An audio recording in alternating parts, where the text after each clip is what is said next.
take that 15 minutes when you get home at night or before you go to bed and start improving your brain.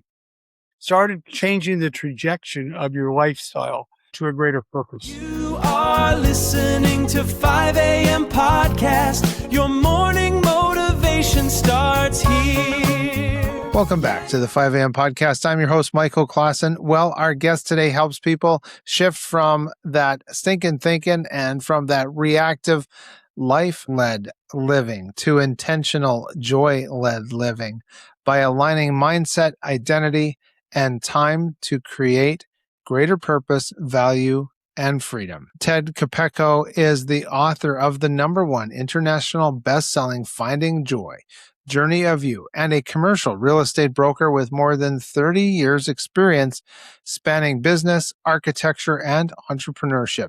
He speaks from decades of real-world experience, from those failures, from those reinventions and growth and pivots, we might say. So listeners, thank you for joining us today. We're going to welcome our guest, Ted, right away. But before we do that, I need to thank those of you that are listening and sharing this episode. And from our analytics, we see that we've got great groups in Vietnam, in the United States, of course, and in Brazil. Those are our top 3 nations. And I definitely want to thank our listeners in Houston, Kennewick, Washington, as well as Cleveland, Ohio, and a few other places. You show up on our analytics.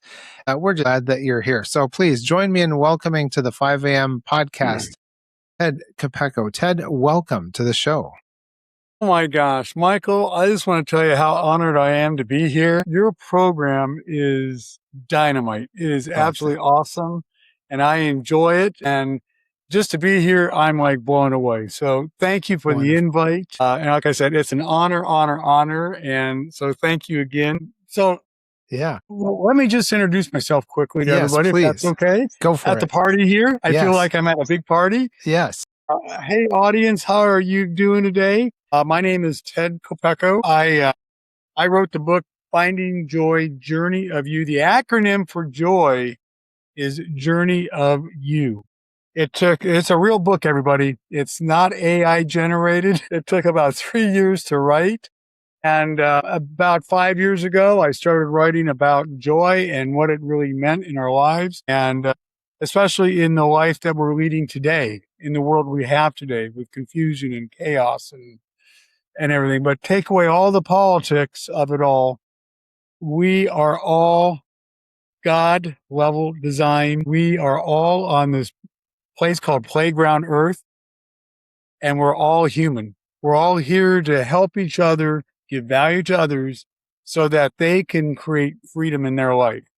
And that's what Finding Joy is about. And, yes, you're right, Michael. I worked a lot in my life. I was born a commercial architect. I had a really strong mom. She said, you're never going to work like your dad does. You're going to have your own. And I started off life as a commercial architect. I'm retired now from that profession. But we grew that practice up to, a number of about 20, 25 architects, and did work, healthcare work, hospital work, to shopping centers and large end distribution centers. I got to a point where I was beat. I was successful, but I didn't have I was doing what literally I was told to go do, having success, but not enjoying what I had. And so I sold my practice, became a commercial broker, and started noticing definite patterns that we all have. And that's the framework of Finding Joy. So I am happy to discuss it and be here and give value to everybody. Well, that's wonderful. And, thank the Lord for architects. I think of Frank Lloyd Wright or Auguste Perret in France, and so many others who have designed some beautiful, wonderful buildings. God was the first architect. Yes, God was the first architect. Absolutely. And he created creators who could go out and create even more than he had. And so in your architecture, we'll just pause on this little side quest for a moment, because I love the subject and I love to look at beautiful buildings. Who were some of the minds maybe that you didn't necessarily emulate, but you saw their work and thought, wow, that's beautiful? Well, you can't go without saying about Frank Lloyd Wright. Mm-hmm. Yes. I think if anybody says architecture, that's the name that pops up. Yes.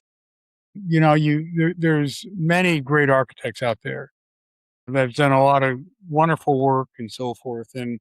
But the type of architecture that we did was not not the grandiose buildings out there. Would love to Yes. have done one, but we were the working architects. We were the ones doing all the improvements in hospitals, from cafeterias to OR Wow. rooms, and then we also were doing a lot of shopping centers. Just the Okay. typical Safeway centers with the stuff on the Yes. outside. Yeah. And in that level of work, architecture is just kind of a plagiarism of whoever the trend was at the time, Yeah. Right. you know. But we did a lot of work for sure. And Fascinating. architecture is a great profession. It's very creative. But unfortunately, and as you're building a business in architecture, Hmm. it's less about architecture and more about management, right? Yeah. Because, I hired the architects, ones that were far better than I was, but my job was to go out and go get the projects to bring them into the office to feed payroll, Yeah. Right. Yeah. and you keep doing that over and over and over. And any entrepreneur out there that has a business, it's no different. Yes. Somebody's got to be at the front, taking the coal off the back and putting it on the fire to keep it Yeah. burning That's so you right. can move your train forward. Yeah. But, That's right. Someone's got to mine the coal, someone's got to ship the coal, and then someone's got to yeah, use it. And yeah. and speaking of architecture and just those skills and it's how the thought and the idea becomes reality. And we don't always think about how the thought that we speak out, becomes a reality. And we have something in our store at 5ampodcast.com of think it, speak it, see it. And all of that works together. And I think this one final thought, and I'll get your feedback on it, because it's one of the things that I like to let roll around in my brain about architecture is the beauty and then also the ugliness that humans can create. And we think of the years of communism in the Eastern Bloc countries, and man, a loaf of bread looked better, maybe unattainable to people behind the Iron Curtain, but it looked more appealing than some of their architecture. And then you look at like Frank Lloyd Wright and others who created just beautiful edifices that you just would like to take in. And is there a metaphor for life in what I was just describing of that, maybe that behind the Eastern Curtain architecture versus the free world architecture? Well, I've been around the world myself. One of the places I've been to has been China. Okay. I was able to go to China and so forth. Tremendous experience. I went over there with a client of mine, and we were looking at actually taking over a hospital building over Okay. there, and in the Shandong province. And an amazing story there. But I mean, if you look at the architecture in a country like that, and most of it's fairly austere. Mm-hmm. It's very, very institutional Yeah. looking type of architecture. The other thing that really stood out was the amount of housing that was there. And the amount of housing was the towers that they were building. And what was amazing, they were building them and they were moving people into those towers. So it's completely different level of society, how we look at things and so forth. Yeah. But more austere, beautiful architecture of the traditional Chinese architecture that was done. But pretty much the office buildings and so forth were pretty straightforward, Yes. versus maybe a little bit more creativity here, Yeah. Yeah, you that's know. good. Well, thank you. Thank you for humoring my little side quest there as we're talking. And of course, you spent over 30 years, as you were saying, in the high stakes world of architecture and business and commercial real estate, and the exciting and the mundane all kind of mixed into one to make sure the worker bees are working and getting paid and making that sweet honey. But can you take us back to maybe that specific moment or season in your own life where you realized you were achieving external success, but internally you were feeling completely disconnected? What did that look like for you? Boy, I got to go to a personal story with Okay, that please one. do.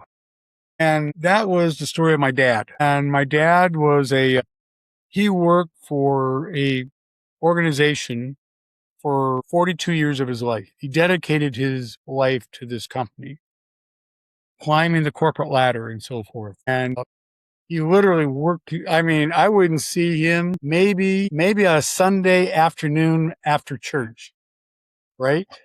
Or we'd go to church and then have a little bit of after church time together. And that's about it, because on Saturdays he was playing golf with various people from other organizations and stuff like that. And when I would see him come on at night, would be 9, 10 o'clock at night. And he just literally just worked his whole life away. When it came to retirement, he was a pretty avid golfer, and he loved playing golf, right? And he could play pretty much almost any course out there. He in retirement, he wanted to go play any golf course around that he had the wherewithal to do that. 2 years into retirement, he had a massive stroke. Wow. Okay, brainstem clot. I remember standing over him when he was in the emergency room on the gurney, and the doctor came to me and said, you may want to say your final words to your dad. He's doubtful he's going to pull through this. And so I was reminiscing back to his life when I was with him. And I remember that, when he got retirement, he got a gold watch, the proverbial gold watch, and a pat on the back, and he had a really beautiful retirement party. But, 2 weeks after retirement, he was forgotten, right? Well, as I was looking at him on the gurney, I was thinking to myself, he worked at this company for 42 years, had 2 years of retirement. Would any of us make that bet? See, we don't think about, yes, we're working our lives, but then when something happens, disease, death, whatever, then we become aware of the time that God gave us, right? And I looked at him and I went, gosh, and that was the start of finding joy, because I was thinking to myself, I'm on the same road. I am going down the same path. And most of us do, and that's where finding joy actually starts in our life, because Finding Joy, Journey of You, the book, is based on 4 pillars of alignment. One's called mindset. One's called identity. The other is time. And the last one is direction, where you want to be. And mindset's really important, because it's how we were calibrated when we were young. What we were downpoured in our brains. Most of us were calibrated to work a life of work. And unfortunately, and thank God for jobs, I'm not against jobs, but I want us to have the choice if that's the lifestyle we want to lead. Because most likely that lifestyle is going to lead in a orange apron working at Home Depot, or a blue vest working at Walmart. Now, again, nothing wrong with that. There's no guilt here. It's just that if that's the lifestyle you want to choose, then don't die in regret. Enjoy the life you had that you were given, right? But don't go away in bitterness, because you have the choices. So that's what finding joy is. It's to give that respite to ourselves when we feel stuck, or what is called life-strated, right? Frustrated in life. Nice. Because we know in our heart that there's something bigger for us. We know that we were born for something better. We know down deep inside that there's greater purpose in what we have. And there is. And so what we do is, in Finding Joy, is to help that person develop themselves so they can maybe wean off of their work, find a greater purpose to increase the value of your time, to hopefully find greater freedom in your life. Well, that's good. See, God gave us all the dots in our life. Yeah. We just need to be smart enough to connect. Yeah. Yeah, absolutely.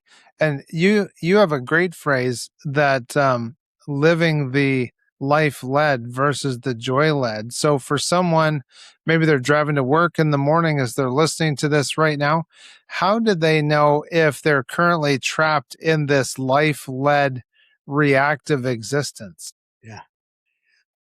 Frustration is a great motivation. That's true.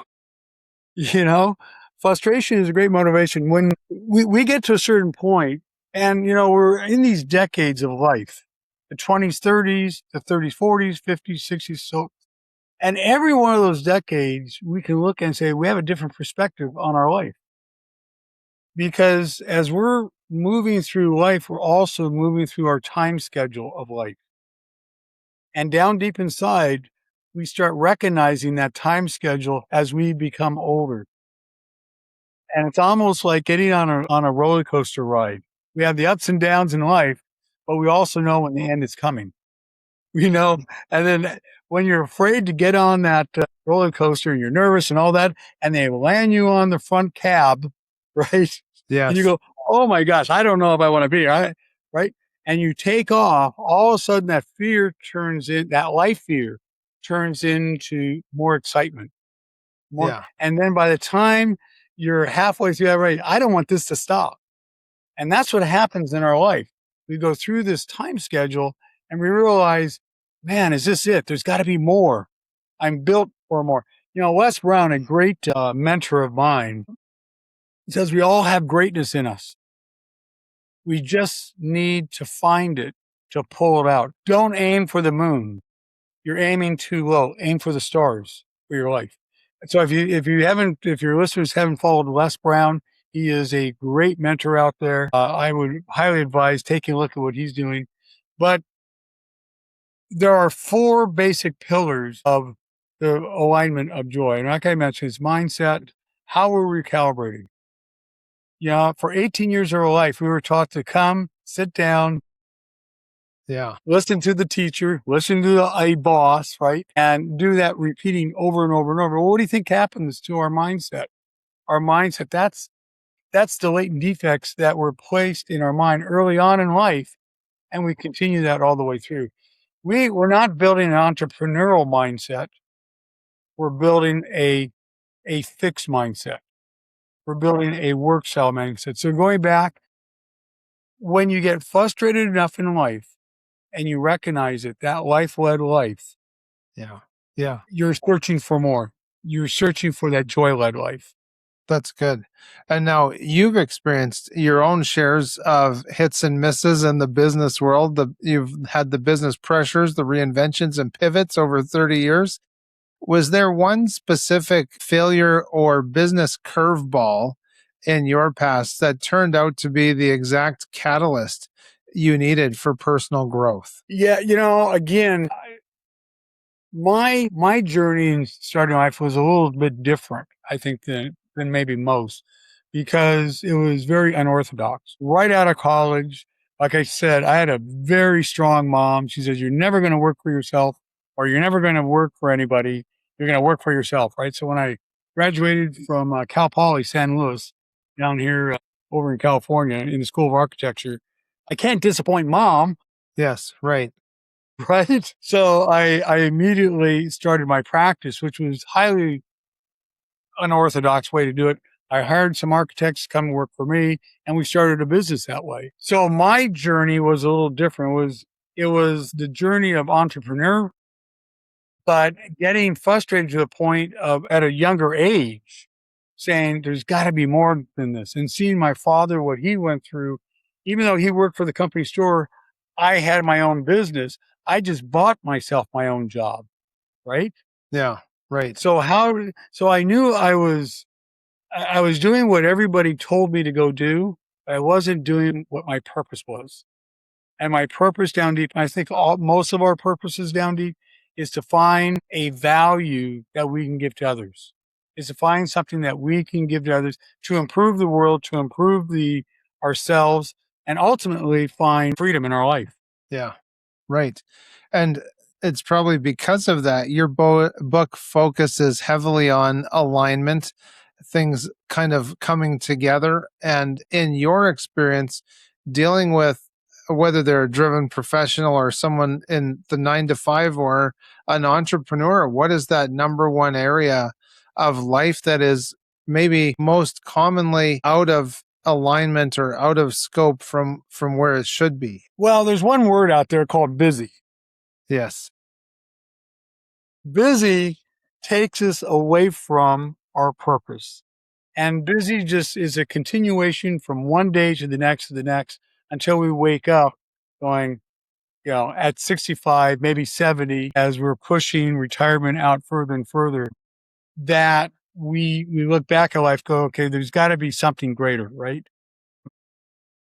But what I would like to do, if you don't mind, is kind of go back on these 4 pillars of joy, because the book really defines this well.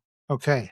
Mindset is probably one of the most important aspects of the 4 pillars, which is mindset, time, identity, and direction. Carol DeWitt, professor at Stanford University, researched mindset extensively. And she said, we either have a fixed mindset or a growth mindset. And most of us, and what the book does is it talks about the bandwidth of mindset.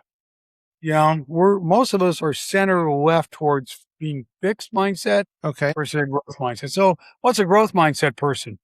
Maybe an Elon Musk, right? He looks at failure as just another step towards success. Most of us look at failures like, as we were taught when we got an F in grade school, like I failed, right? It's a step backwards. Where if you have more growth driven, you look at failure as not a setback, but a setup for success. So it's, how do you think? Are you growth driven, or do you have limiting beliefs? Right? Yeah. The next thing is identity. How are you? God gave us wonderful packaging. I don't care where you're from in the world. However you're from, you have enough. God gave you enough, right? And that is branding yourself to create a better identity for yourself as you greet the world. The other one is time. Really super important. We only have so much time in the time bank. Every day we go to the time bank, withdraw so much time, right? And we spend it every single day. So how do we spend that time? It tries to create a sensitivity towards how we spend our time, right? So are you intentional with your time, or are you reactive? Who do you spend your time with? Jim Rohn, just a great mentor out there, would tell you, you're the sum of the 5 people you spend your time with. Show me your friends and I'll show you your future, right? So if you're hanging with a toxic relationships, if you're hanging with people who are not moving your life forward, then what I would say is go find yourself a new circle of friends, right? Those friendships are so important to your direction in life. And that's the end of the story. What is your direction?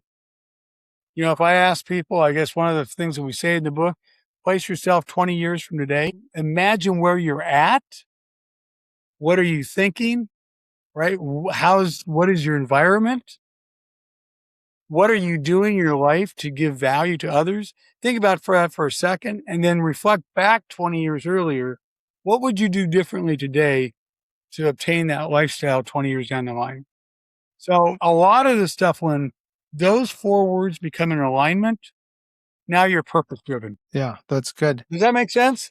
It sure does. It's good. And I love like you were saying of the Jim Rohn and the others that you mentioned. There's so much thought that goes into whether you're building a building or building a person or a life with your spouse or a career. And so I'm going to just run back to the architecture idea for a moment with your background in that. And I knew this older fellow, friend of the family. He would say, Michael, if we can draw it on paper, we can build it. And so you understand structure and design. And if we look at a life story like we do a building, what are the foundational steps that somebody needs to take if they feel trapped in survival mode, and if they want to start redesigning even their daily routine?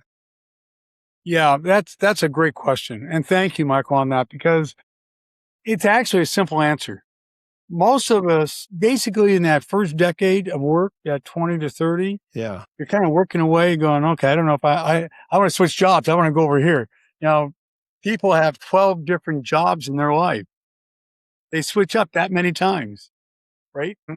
And then in the 30s, you start looking backwards to yourself, going, okay, well, I'm getting frustrated. I got to be doing something different, right? Yeah. So the answer to your question is this: you don't actually have to go back to school, right? That's a good thing if you want to improve yourself. But the simplest way to do that is to read. I mean, it sounds like such a simple response. Read. And I'm not talking about, fiction. Okay. Go out there and get a book from Jim Rome. Go out there and get a John Maxwell book. Go out there and start downloading apps on your cerebral hard drive that benefit you, just like you would putting an app on your phone. And one of the things that I say is stop looking at dark media, right? Stop looking at things that absorb your time. I realize we go home, we're tired. The last thing we want to do is we want to turn on the TV set, Yeah. watch some mindless reality program, and then do it all the next day. If that's your course of action, you're going to be frustrated for the rest of your life. Take at least how about this for your life every day? Take 15 minutes. Is that easy? 15 minutes a day. Pick up a book, read 15 pages out of that book every day. Make it part of your daily habit, right? When you do that, you realize how many books you're going to read in course of a year? About 10. Wow. Well, 10 books. What would you be like reading 10 books a year? How would your life and your perspective change? Yeah. So significantly. It is. It's such a simple little thing and such a simple little twist in our lives, our daily lives, that we can make huge adjustments just by doing that. Right. So I always say, people, I'm going to do a quick plug here. I always say, go ahead. And I mean this in my heart. Finding Joy, Journey of You, the subtitle is Finding Your Purpose, Value, and Freedom, is really a great primer book before you get into some of the more deeper philosophy books, like with John Maxwell and some of the others out there, because it breaks it down more simply in finding joy, right? If you just go get a physics book without knowing the math, you're going to be more lost. So get Finding Joy. It's really, and it is a serious book. It's about 400 pages. So it's not something that's lightly looked at. And it took 3 years to write. Yeah. So a lot of thought and effort goes in there. Those 4 pillars I mentioned to you, they go in deep thought on each one of those and how you can make slight changes to your pathway, to your life, to have a greater outcome and greater future. Yes. So you had been talking about time, and I would say our health and our time are our 2 most valuable things. I guess we could throw our brain in there and our thoughts, but how does our relationship with time dictate our level of personal freedom? Because that's got to be an important key here too. Why do you think so many people feel like they never have enough hours and they might be managing their time meticulously and their calendars are like spot on with highlights and things like that? Well, first off, we have about 17 trillion credit card debt. All right. So at the end of the month, besides your credit card bills you have to pay, or you're going to be charged, 30%, you have your house or rent payment, you have food, you have living costs, and so forth. We're driving our life because of how we started. We created a lifestyle of work to pay the bills. Yeah. But we haven't created enough value for our time to get over paying the bills, the amount of time it would take to pay your bills. So how we talk about that in the book is you need to find a greater purpose to raise your value of your time, more so than what a paycheck is going to pay you, right? Because remember one thing, I find it kind of fascinating when people say, I just love my job. Well, that's nice. Yeah. But in this day and age, if you can be replaced by AI, your job doesn't love you. Yeah. You have to be the advocate of your own life. You have to look at yourself like, how can I improve myself? Yes, I may need my job, but take that 15 minutes when you get home at night or before you go to bed and start improving your brain. Start changing the trajectory of your lifestyle, because then you can start weaning off your job and wean on to a greater purpose.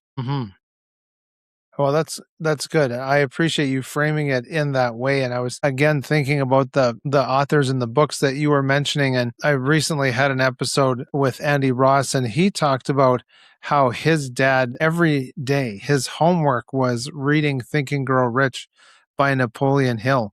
And his dad wouldn't ask him if he had his chores done or his schoolwork done. He would ask him if, did you read your chapter today? And so was there some, you talked about Les Brown and Jim Rohn and a few others, but what was it that put you on this path?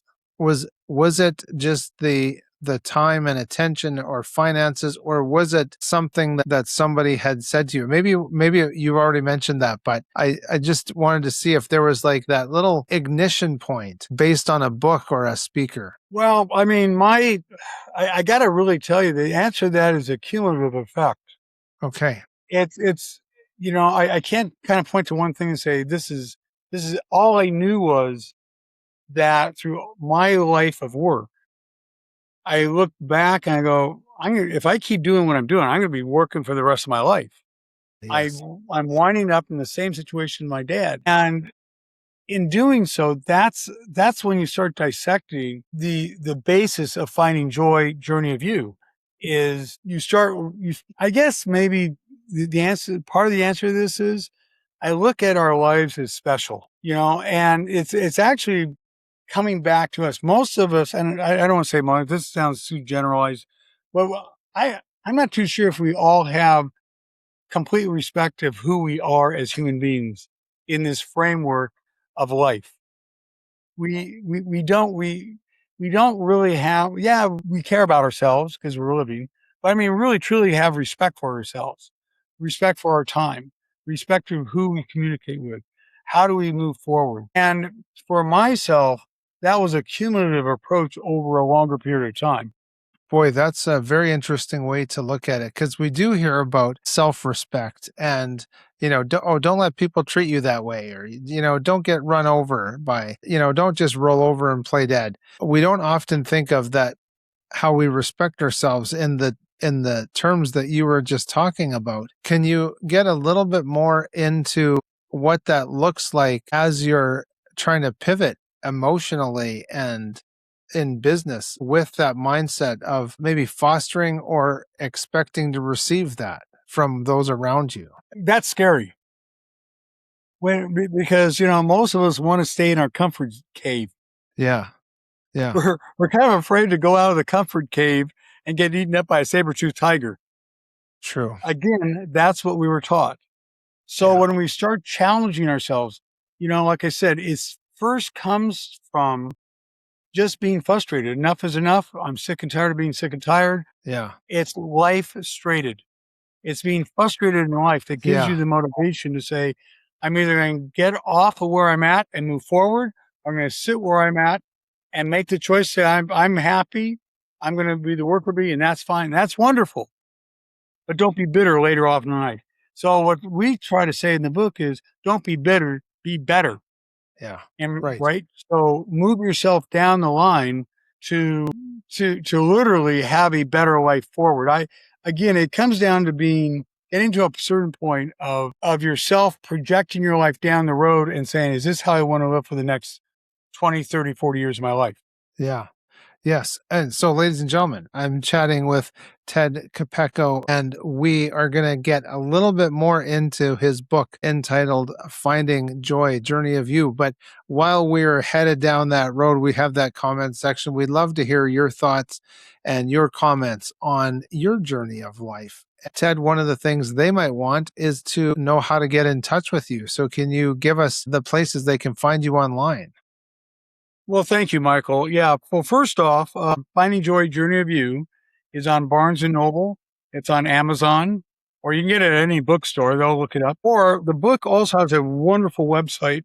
It's called findingjoy.us. And Okay. I always like to say it is findingjoy.us because it is about us, right? So findingjoy.us, go on the website. You can get the book there, but you can also pick up your free workbook. Right. And that workbook goes in chapter to chapter of the book itself. Now that workbook it's a serious workbook. It's about 80 pages. Okay. it really makes the person think to help change that trajectory in their destination. What I'd say is also, something, if you finish the workbook and you can show us that you finished the workbook, send us pictures, you answered all the questions and so forth, we will send you a free Finding Joy Journey of You diploma. Okay. Because you have graduated out of your existing lifestyle to a new pathway forward. Because, God does not want us in struggle. Yes, He that's wants us to correct. enjoy the time we have so we can help others. Hmm. Yeah, and it really is like that John 10:10 about how Jesus came to give life and life to the full and abundantly, and that is not the kingdom of stealing, killing, and destroying around Right, us. And right. we want to be able to walk in that abundance that Christ promised. Now, one of the you kind of were alluding to this just before I was talking about the getting people to leave comments if they wish, but why is it important to emphasize that the journey is uniquely individual rather than a one size fits all self-help checklist? Yeah, something a little silly. Yeah, tell me. We are all ice cream, but Okay, we're just different flavors, nice.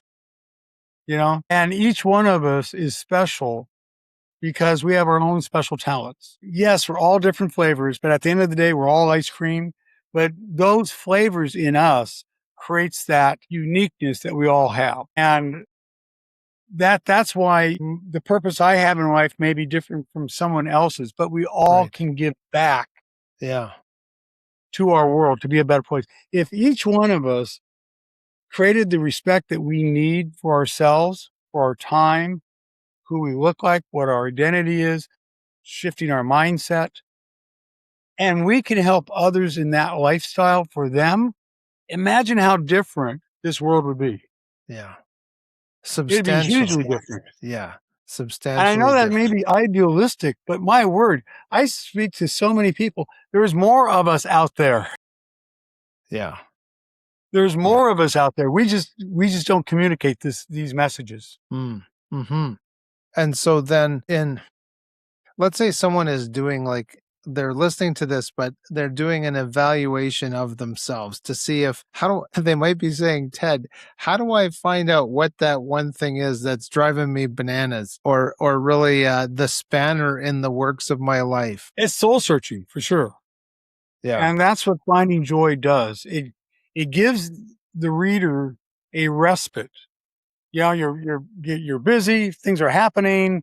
You got to get to the next day. You got to do this. You got to do that a whole bit, and you get lost in the realm of it all. Yeah.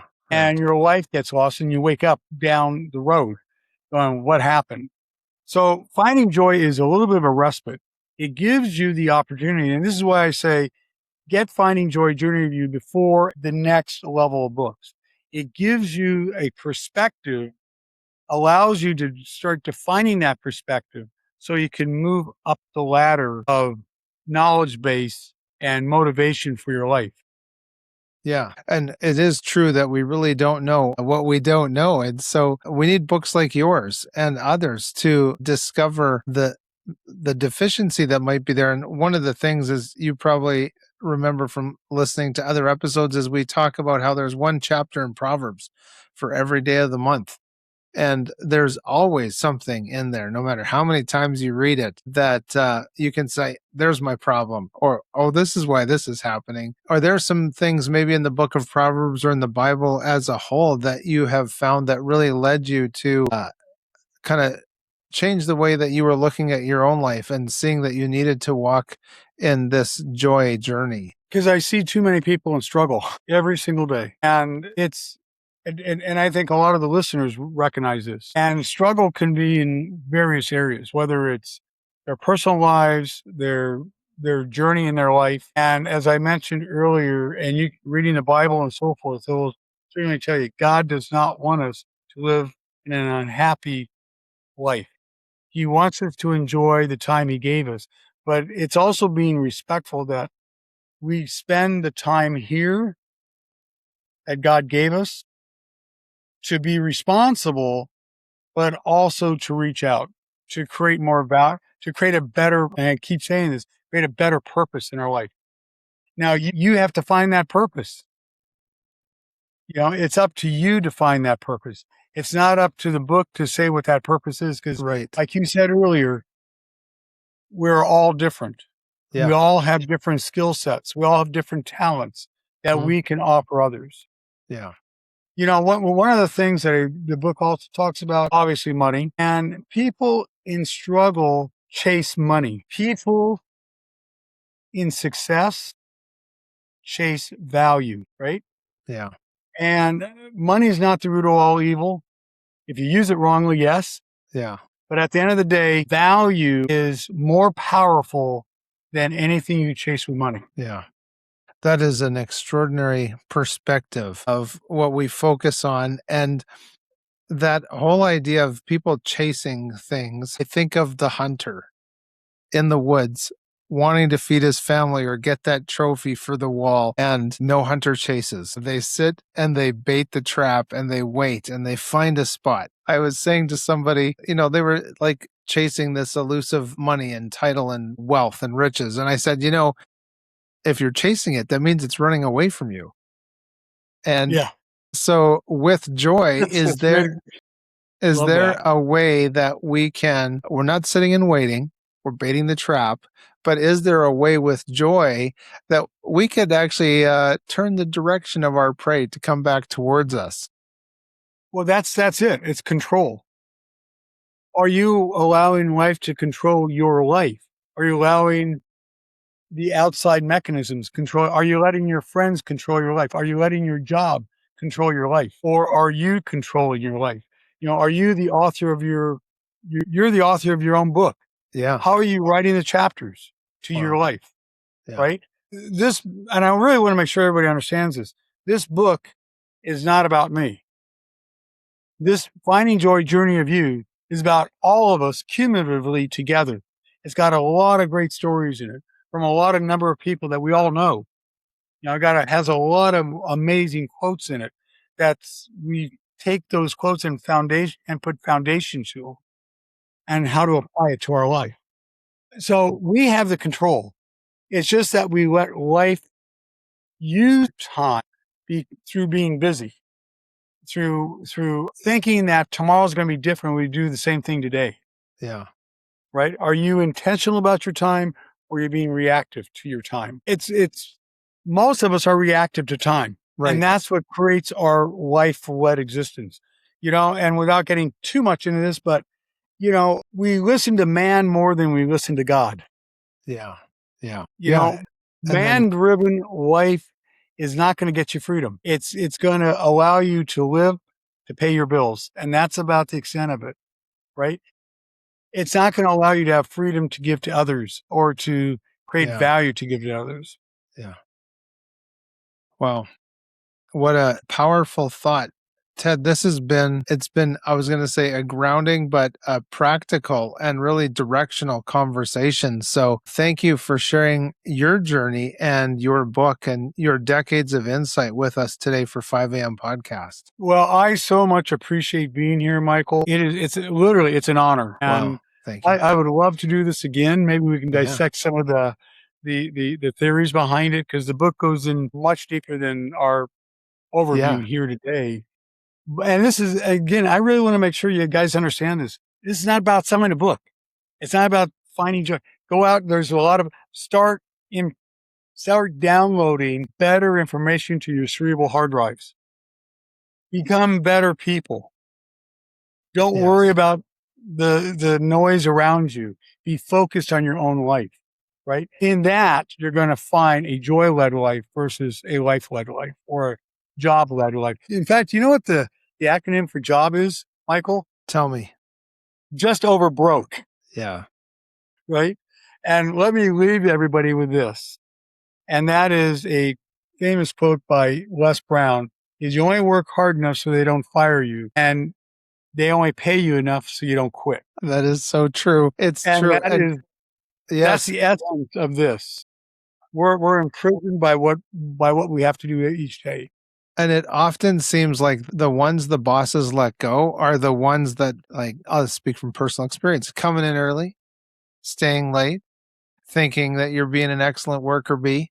And it's like, how come it's those people that, we're gunning for some glory in the workplace or something? Those are the ones that get let go. But it's true. You work just enough to not get fired, and they pay you just enough so that you don't leave. That sums it up right there. That's really food for thought. Yeah. So go out and develop your joy-led life and find that purpose as God's have you here on earth for. Yeah, absolutely. That is the key of finding the purpose and being able to walk and work in that. And so, ladies and gentlemen, Ted's social media links are going to be in the description for this episode. You can go to findingjoy.us. We'll make sure that's linked in the show notes, and you can click right through there.